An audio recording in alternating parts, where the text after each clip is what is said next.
Hello students, how are you all? I hope so that you all are fit and fine with your family members and doing good with your studies also. Many of you are studying properly, but some of you are not paying attention to the notices or classes. So kindly be with the school, be with us, because we always think about your best.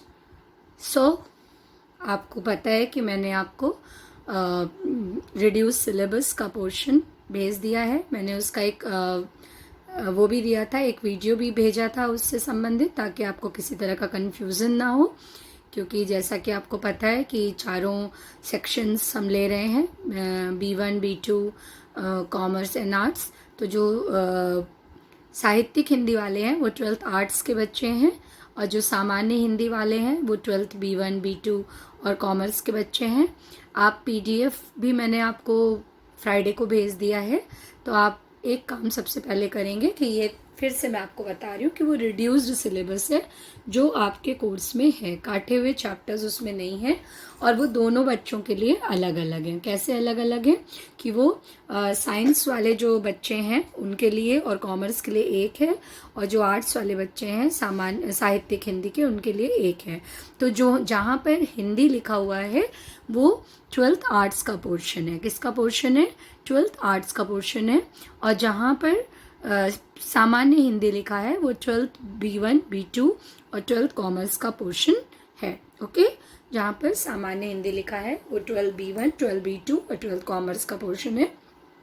तो this is a humble request to you all as well as my order also that kindly note down the reduced syllabus in your copy. आप वो PDF तो save करिए ही, और उसके साथ साथ आप उसे और कहीं भी इधर उधर नहीं बल्कि किसी फेयर कॉपी में पीछे या सबसे आगे लिख लीजिए। वो आपके लिए बहुत अच्छा रहेगा, क्योंकि उससे आपको कहीं भी रिड्यूस सिलेबस ढूंढने की ज़रूरत नहीं पड़ेगी। ठीक है, बिकॉज अभी तो कुछ पता नहीं है। अभी तो आपको पता है कि आगामी नोटिस तक के लिए 31 अगस्त तक फिर से स्कूल बंद हो गए हैं, और जिस तरह से ये पेंडेमिक बढ़ रही है अभी कुछ कहा नहीं जा सकता है कि कब स्कूल खुलेंगे।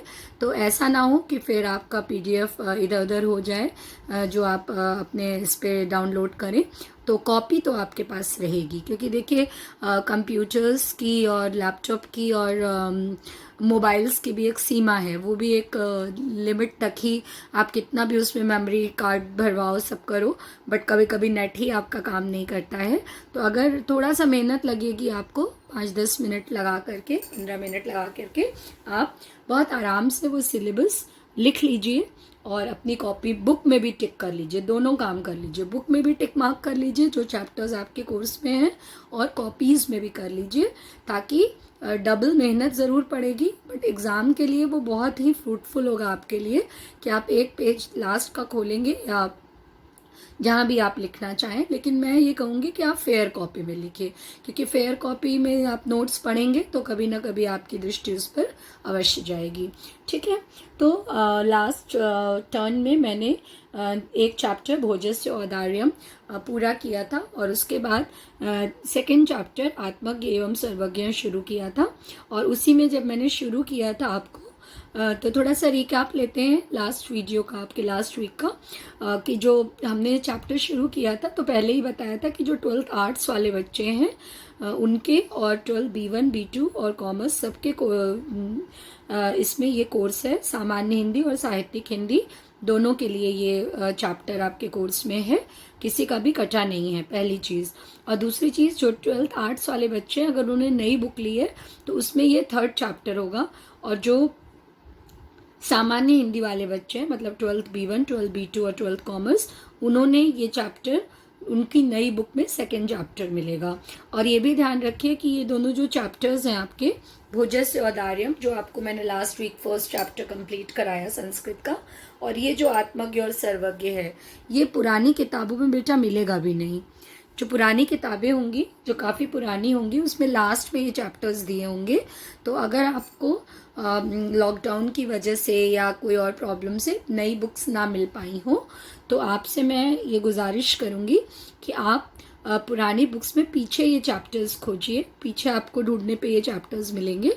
और अगर आपकी बुक में चैप्टर्स नहीं है तो काइंडली लेट मी नो, मैं आपको इसका PDF भेज दूंगी। आप अपने किसी फ्रेंड की बुक से इन दोनों चैप्टर्स को फोटो स्टार्ट भी करा सकते हैं, क्योंकि लास्ट ईयर ही ये चैप्टर इंक्लूड हुआ था। तो लास्ट ईयर के बच्चों की बुक्स में भी ये चैप्टर्स काफ़ी बच्चों के में नहीं थे, तो मैंने उनको यही कहा था कि आप नई बुक मत खरीदिए, आप ये 2 चैप्टर्स फोटो स्टार्ट करा लीजिए, क्योंकि चैप्टर रहता है तो आपको समझने में आसानी होती है, क्योंकि संस्कृत है। ठीक है, सो I hope so that I have solved your all problems if you are having the books or not. So kindly children, note down the syllabus in your fair copies only.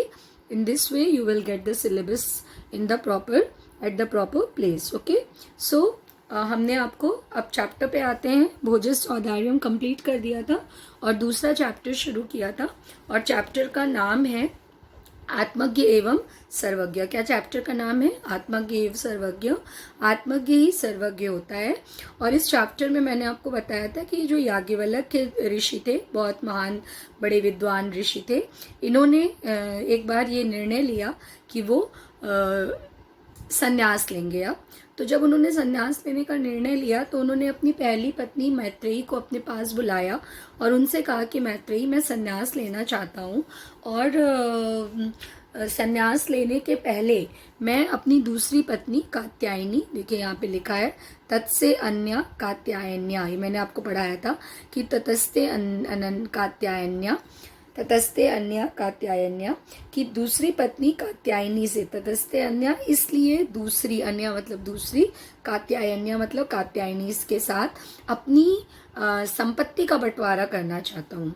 ठीक है, तो उन्होंने ये बात मैत्रेयी से कही थी। तो मैत्रेयी ने उनको ये जवाब दिया था, जब उन्होंने ये बात मैत्रेयी से कही थी तो मैत्रेयी ने उनसे पूछा था कि क्या जब अगर आप मुझे सारी पृथ्वी धन से परिपूर्ण हो जाएगी तो भी क्या मैं उससे अमर हो जाऊंगी?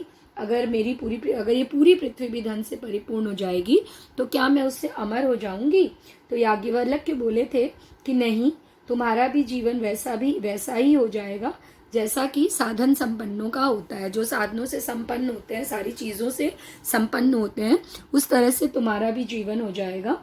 लेकिन संपत्ति से अमरता की आशा नहीं की जा सकती है कि तुम अमर हो जाओगी, है ना। तो यहाँ तक मैंने आपको पढ़ाया था।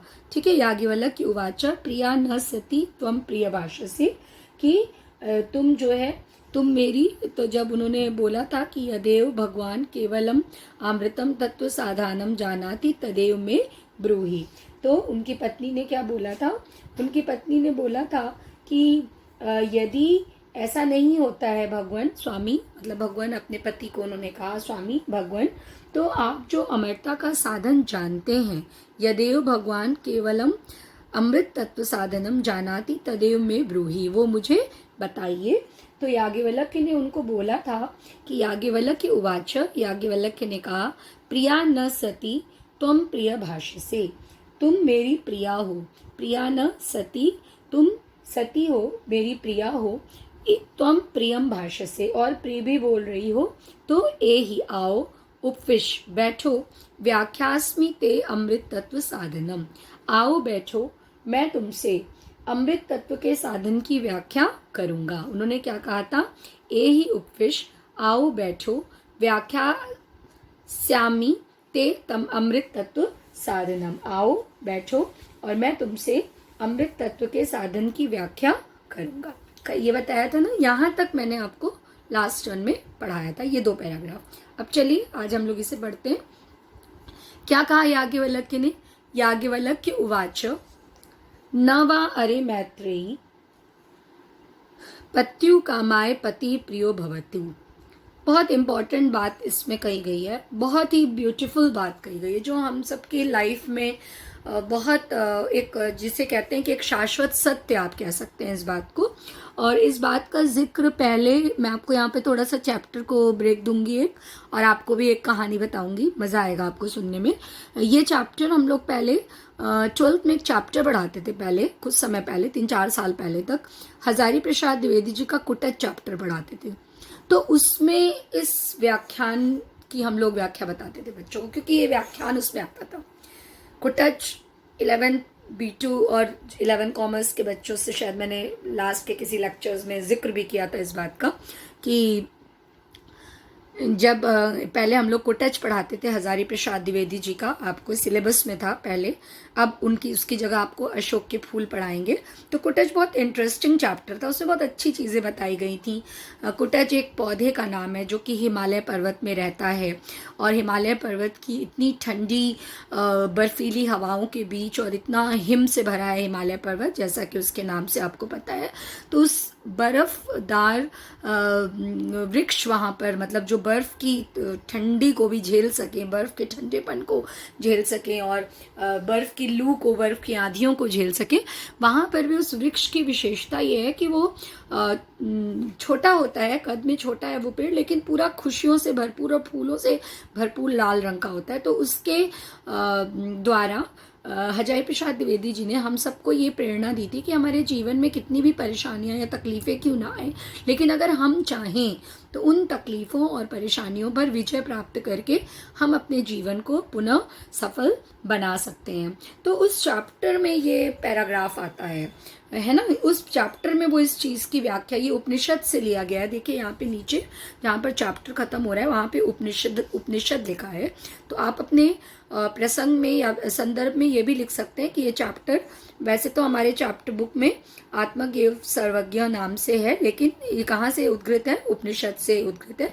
तो definitely you will get more marks in this Upanishad, अगर आप इतना भी लिखते हैं। मैंने आपको ये पहले भी बताया है कई बार कि कहाँ से लिया गया है। बुक में तो जिस शीर्षक के अंतर्गत है वो तो बहुत अच्छी बात है, उसके अलावा जहाँ से लिया गया अगर आप उसे भी लिखते हैं तो डेफिनेटली आपको ज़्यादा मार्क्स मिलते हैं संदर्भ में।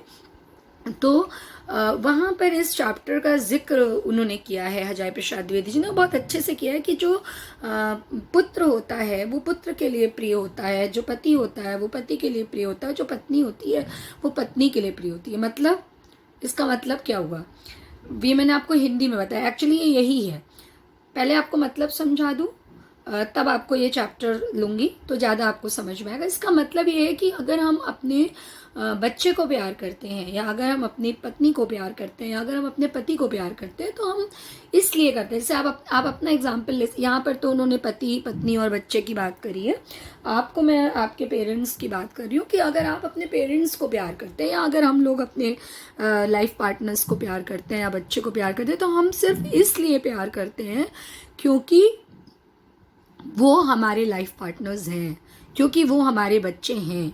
आप भी अपने पेरेंट्स को इसीलिए प्यार करते हैं क्योंकि वो आपके पेरेंट्स हैं, और आपके पेरेंट्स भी आपको इसीलिए प्यार करते हैं क्योंकि आप उनके बच्चे हैं। इसका मतलब क्या है?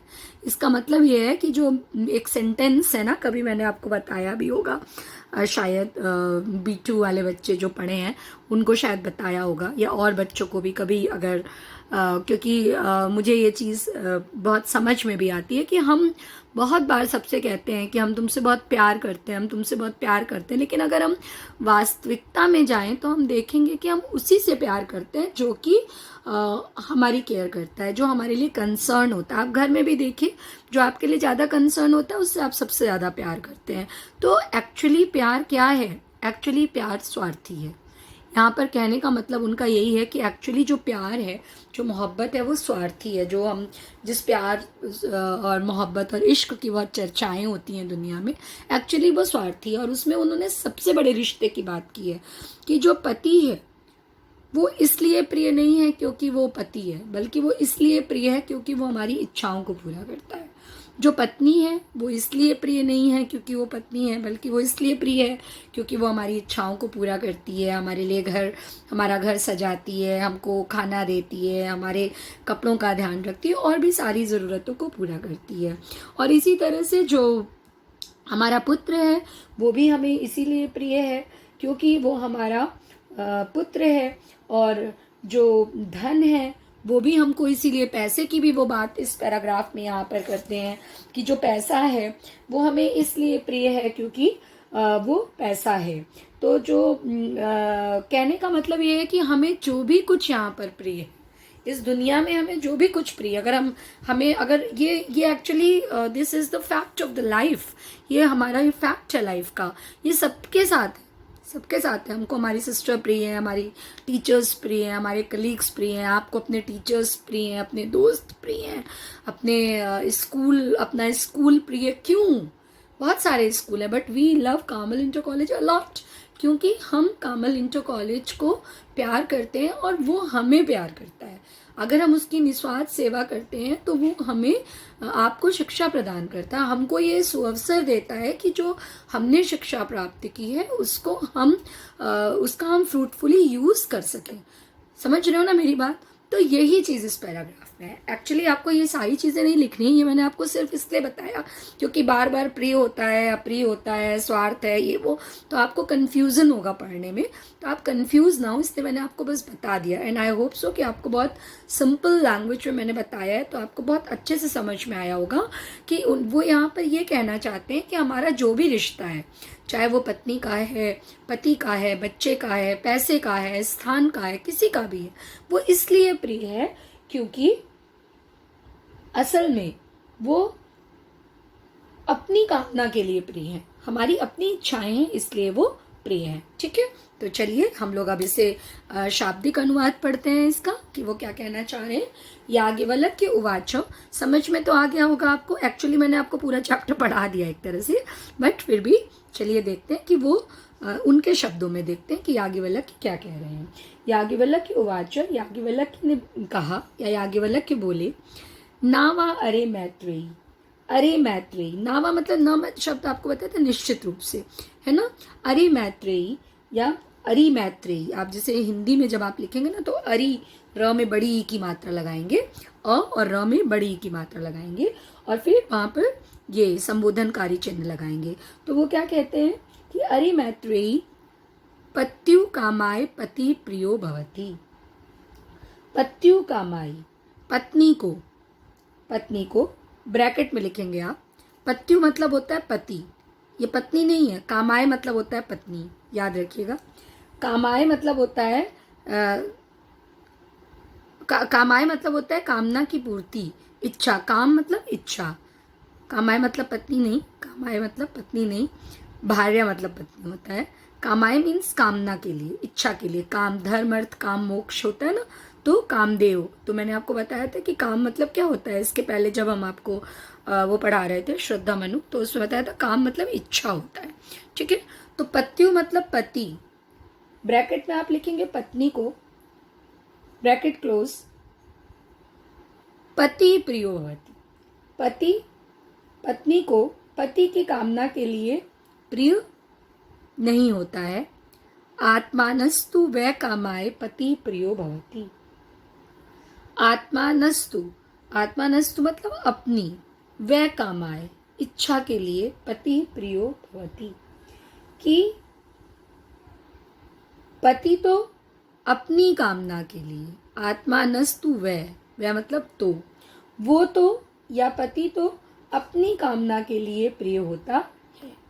ठीक है, पति पत्नी को पति की कामना के लिए प्रिय नहीं होता, बल्कि पति तो अपनी ही कामना के लिए प्रिय होता है। समझ में आ रहा है? पति पत्नी को इसलिए प्रिय नहीं होता क्योंकि वो पति होता है, बल्कि इसलिए प्रिय होता है क्योंकि वो अपनी इच्छा के लिए प्रिय होता है। ना वा अरे, ना वा अरे और न वा और ना ही, अरे मैत्रेयी जायायाह, जायायाह, जाया मतलब होती है पत्नी, जाया मतलब पत्नी, जायायाह कामाय जाया प्रिया भवति, जाया मतलब पत्नी, और ना पत्नी पति को, पत्नी पति को आप यहाँ ब्रैकेट में लिखेंगे, पत्नी की कामना के लिए प्रिय होती है, और ना पत्नी पति को, पति यहाँ पर पति को लिखा नहीं गया है, पति को आप समझेंगे अपने आप, निकल के आया है सार जब हम इसका चुन रहे हैं तब। तो पति को आप यहाँ पर ब्रैकेट में लिखेंगे, ऊपर आपने पत्नी को ब्रैकेट में लिखा था। अपनी कामना के लिए प्रिय होता है, प्रिय होती है, बल्कि क्या होती है, आत्मानस्तु वै कामाय जाया प्रिया भवतु। आत्मानस्तु अपनी कामना के लिए, जाया पत्नी प्रिय होती है। ना वा अरे पुत्रस्य वित्तस्य च कामाय पुत्रो वित्तं वा प्रियं भवति आत्मानस्तु वै कामाय पुत्रो वित्तं वा प्रियं भवति। फिर से पढ़ रहे हैं हम। ना वा अरे पुत्रस्य वित्तस्य च कामाय पुत्रो वित्तं वा प्रियं भवतु आत्मानस्तु वै कामाय पुत्रो वित्तं वा प्रियं भवति। वही सेम चीज। और ना अरे पुत्रस्य पुत्र की और वित्त की इच्छा। ठीक है, पुत्र की मतलब बेटे की और वित्त मतलब धन। और ना पुत्र और धन की कामना के लिए पुत्र और धन प्रिय होते हैं, कौमा बल्कि वे तो अपनी ही कामना के लिए आत्मानस्तु वै कामाय पुत्रो वित्तम वा प्रियम भवतु, बल्कि आत्मानस्तु अपनी ही कामाय, वह मतलब ही या तो अपनी ही कामना के लिए इच्छा के लिए पुत्र और वित्त मतलब धन प्रिय होते हैं। वित्तम मतलब धन। ध्यान रखिएगा, एक चीज सुनिए मेरी बात, आप कंफ्यूज मत होइएगा, यहाँ पर कंफ्यूज मत होइएगा। वित्त मतलब धन होता है और वृत्त मतलब चरित्र होता है, ठीक है ना, कंफ्यूज नहीं होंगे जरा भी। वित्त मतलब धन होता है, वृत्त मतलब चरित्र होता है। आप सोचेंगे कि वित्त मतलब तो चरित्र होता है, मैम धन बता रही। नो, यहाँ पर व में छोटी ही की मात्रा है। जहां पर व के नीचे छोटा र लगता है ना, गृह वाला र, जहां पे छोटा र आधा र लगता है, वो वृत्त मतलब चरित्र होता है, इसका मतलब धन होता है। ठीक है, सो डोंट कंफ्यूज योरसेल्फ। वित्त और वृत्त दोनों जो है वो आपके अनेक शब्दों वो भी हैं, एक जैसे अर्थ के लिए शब्द ना, वो भी हैं जो आपको एक्सरसाइज मैंने भेजी थी, वो भी है। आत्मानस्तु वै कामाय पुत्रो वित्तम वा प्रियम भवति, बल्कि अपनी इच्छा के लिए पुत्र और ये प्रिय होते हैं। ना वा अरे सर्वस्य कामाय सर्वम प्रियम भवति आत्मानस्तु वै कावाय सर्वम कामाय सर्वम प्रियम भवति। फिर से पढ़ा रहे हैं लाइन। ना वा अरे सर्वस्य कामाय सर्वम प्रियम भवति आत्मानस्तु वै कामाय सर्वम प्रियम भवति। क्या वो कह रहे हैं कि इसी तरह से ना वा अरे सर्वस्य कामाय सबकी इच्छा के लिए सब प्रिय होते हैं, और ना सर्वस्य कामाय सबकी इच्छा के लिए सर्वम प्रियम भवति सब प्रिय होते हैं। आत्मानस्तु वै कामाय सर्वम प्रियम भवति, बल्कि अपनी इच्छाओं के लिए सब प्रिय होते हैं। बहुत बड़ी बात उन्होंने कही है कि दूसरे उनके लिए प्रिय नहीं होते हैं, बल्कि अपनी इच्छाओं के लिए सभी हमें प्रिय होते हैं। ठीक है, तस्माद आत्मा वा अरे मैत्रेयी, इसलिए हे मैत्रेयी, तस्माद आत्मा आत्म तत्व ही, इसलिए आत्म तत्व ही या आत्मदर्शन ही वा अरे मैत्रेयी, अरे मैत्रेयी द्रष्टव्यम दर्शनार्थम श्रोतव्यम, इसलिए आत्मा ही, आत्मा वा आत्म तत्व या आत्मा ही द्रष्टव्य, द्रष्टव्य मतलब देखने के या देखने के योग्य है, दर्शनार्थम दर्शन के योग्य है, श्रोतव्य सुनने के योग्य है। इसलिए तस्माद आत्मा वा अरे मैत्रेयी द्रष्टव्य दर्शनार्थम श्रोतव्यम, इसलिए हे मैत्रेयी आत्मा ही देखने के, द्रष्टव्य मतलब देखने योग्य है, दर्शनार्थम दर्शन के योग्य है, श्रोतव्य सुनने के योग्य है। मंतव्य निधिध्यायश्च, निधिध्यायश्च मतलब मंतव्य, निधि ध्याति तेवश्च, निधि ध्याते तेश्च मतलब और ध्यान करने योग्य है। ठीक है, मंतव्य मतलब मनन करने योग्य है, निधिध्यासी और ध्यान करने योग्य है। च बाद में और यहाँ ये अश्च मतलब ये देखिए, ये शब्द देखिए, निधि ध्यासितव्य एक शब्द है और धन च मतलब और किसके योग्य है, ध्यान करने के योग्य है। आत्मन खलु दर्शनेन इदम सर्वम विदितम भवतु। फिर आपको खलु मैंने बताया था, खलु मतलब एक बार और भी बताया है किसी चैप्टर में, खलु मतलब निश्चित ही, निश्चय ही, खलु मतलब निश्चय ही।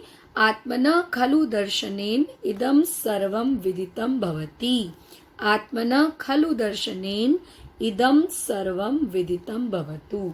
इसलिए आत्मदर्शन से अवश्य ही यह सब ज्ञात हो जाता है। आत्मनः दर्शनेन, खलु मतलब निश्चय ही, आत्मनः दर्शनेन आत्मदर्शन से इदम सर्वम विदितम भवति, यह सब ज्ञात हो जाता है।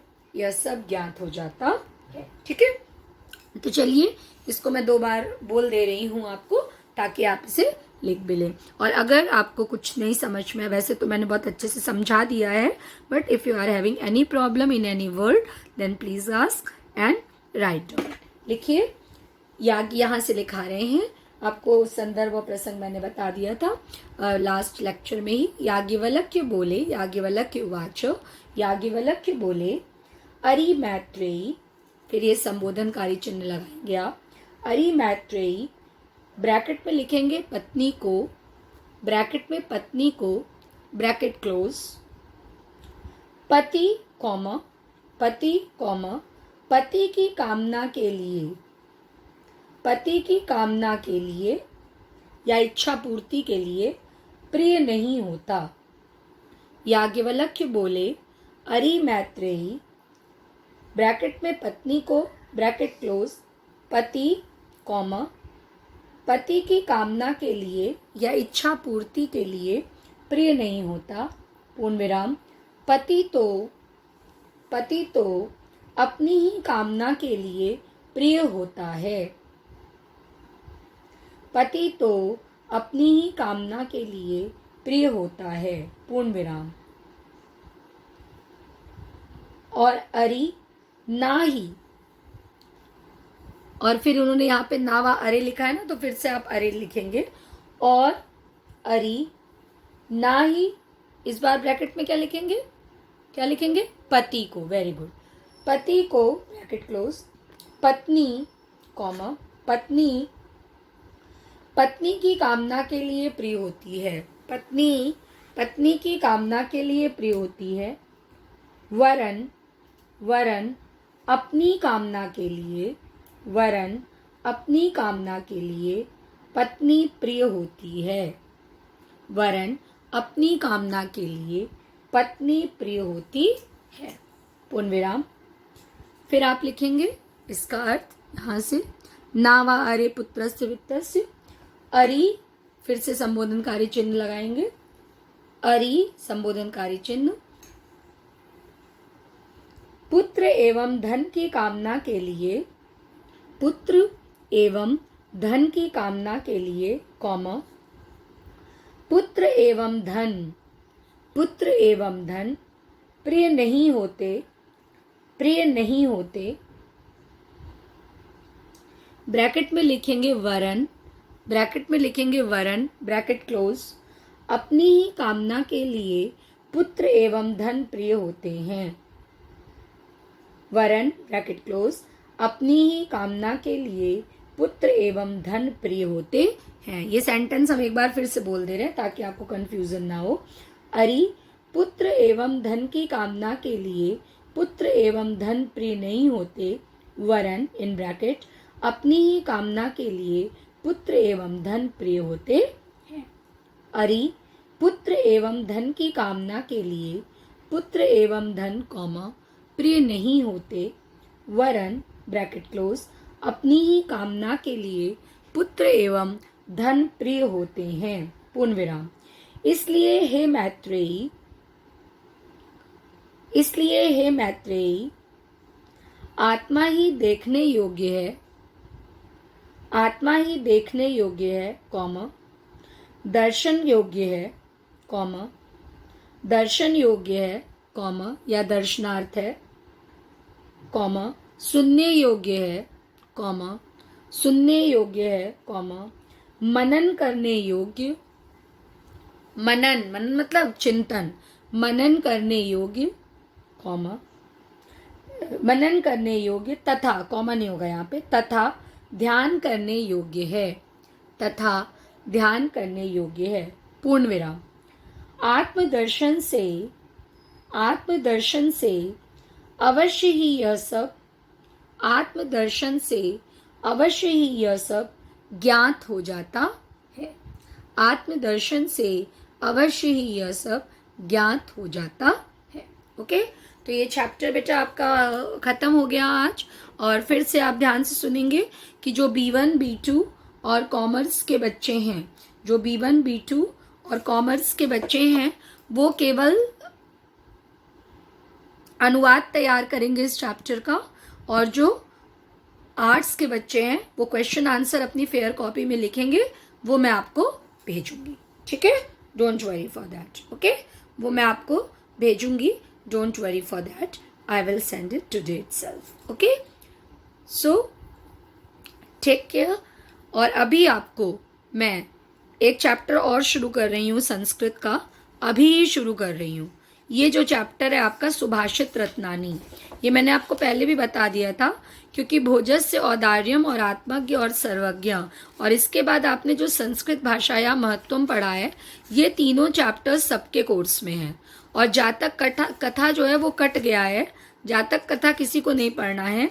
ठीक है, और इसके बाद 5वां पाठ आता है आपका सुभाषित रत्नानी, जो सबको पढ़ना है। तो हम लोग इसे भी अभी शुरू करेंगे। ओके।